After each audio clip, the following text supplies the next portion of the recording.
La storia di questa osteria inizia nel 1872. Esiste tuttora la cantina Armand, è stata aperta per vendere il vino, è sempre appartenuta alla famiglia Armand. E poi negli anni si è trasformata in osteria, con cucina, eccetera, sempre tenendo a mente di servire prodotti tipici.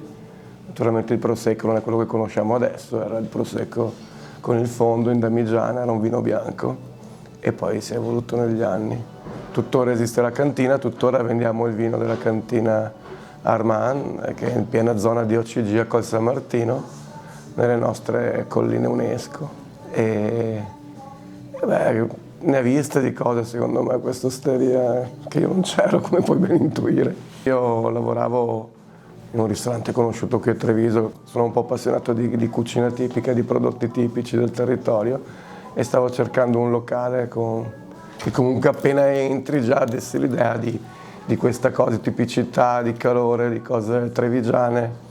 E sapevo che poteva essere messa in vendita a breve e ho fatto 2 parole con Lettorina così e lei ha visto del buono in me stranamente.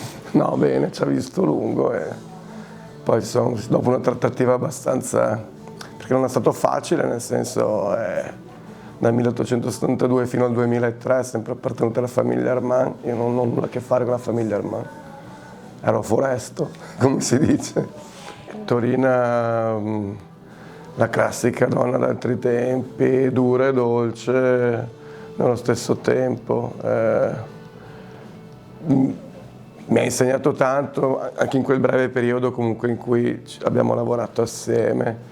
E forse la cosa più bella è di trattare tutti allo stesso modo, nel senso dal ricco al medico, all'operaio, al netturbino.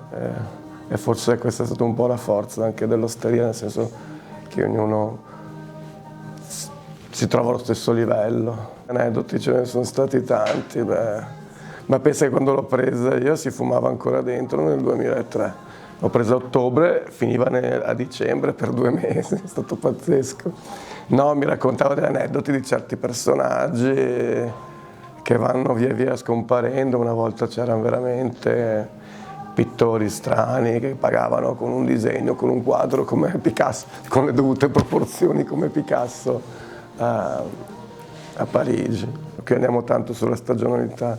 Ci rimaniamo un po' male e anche gli stranieri quando d'estate ci chiedono qualcosa con il radicchio, allora devi sempre spiegare che comunque non c'è, abbiamo il radicchio sott'olio ma che vada ad assaggiare, però comunque bella pasta e fagioli sicuramente, e la faraona in salsa pevarada, il baccalà alla vicentina, le trippe, poi d'inverno il cotechino e poi sicuramente il radicchio, il risotto al radicchio o comunque tutte le cose che facciamo, le polpettine, anche i cicchetti da banco con il baccalà mantecato, insomma ci sono dei prodotti che devono essere assaggiati.